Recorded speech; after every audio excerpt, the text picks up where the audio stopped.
এ গোলামের পুত্র তিজা এদিকে আয়। ভাতিজা তোমার নাম কি? সঞ্জিত। তুমি কি আমারে চিনো? না। এর আগে আমরা দেহা হইছিন? না। রাগ করলা? না। তুমি হিন্দু না মুসলিম? মুসলিম। ও বিসমিল্লাহ। বিসমিল্লাহ। আরেকবার কও সুবহানাল্লাহ। সুবহানাল্লাহ। রাগ করলা? না করি নাই। এদি কওয়া কি খারাপ? না। তাহলে সত্য হইলে সত্য কইবা, মিথ্যা হইলে মিথ্যা কইবা। রাগ করলা? না। আত্মা মুত করো।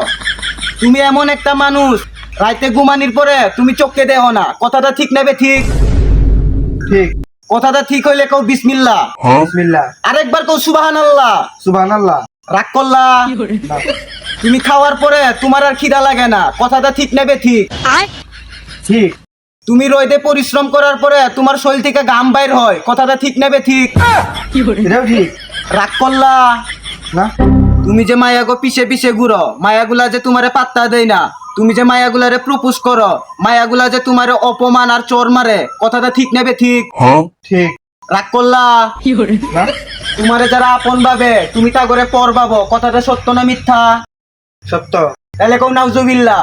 নাউজুবিল্লাহ। রাগ করলা? না। তোমার কাছের বন্ধু বান্ধব যখন তোমার কাছে তেহা ধার চায়, তখন তুমি কও যে আমার কাছে বিষ খাওয়ার মতো তেহা নাই। কথাটা সত্য না মিথ্যা? সত্য। রাগ করলা? না। তোমার যে যৌন সমস্যা আছে এটা কিন্তু কেউ জানে না। কথাটা ঠিক নেবে ঠিক? ঠিক। কিন্তু এই সমস্যার সমাধান আছে। আমি তোমার একটা গাছের বিচি দিয়াম, এটা খাইলে তোমার বিচি ভালো হয়ে যাবো গা। কিন্তু তেহা লাগবো 500। রাগ করলা? না। তাহলে তেহা দেখি দিবা?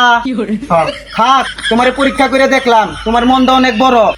আচ্ছা থাক, তেহাটা দিয়া লাও, গাঞ্জা খাই হুইটা থাকি। এই নো গোলামের ফুটপাতি যাই বিচি, সুজা বাড়ির যাইবা গা, পিছে আর তাকাইবা না। রাগ করলা? না। তাহলে যাও গা। যাক গা, গাঞ্জা খাওয়া তো খেয়া পাইছি, গাঞ্জা খাই উঠতে থাকি গা।